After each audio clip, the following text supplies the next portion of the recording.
Hi, I'm Kelly Walker from Rejuvenate, and I'm going to show you how to assemble your Click and Clean spray mop system, the full-size spray mop in a compact box. So let's start with opening this box up and seeing what we have inside.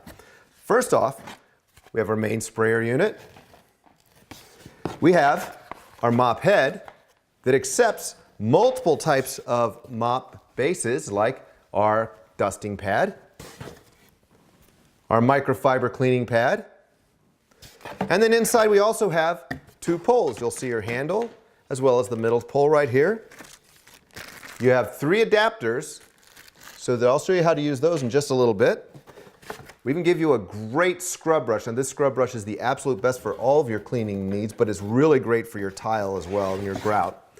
And a bottle of our all-floor cleaner, all ready to go, everything you need to make your cleaning your floors faster and easier than ever before.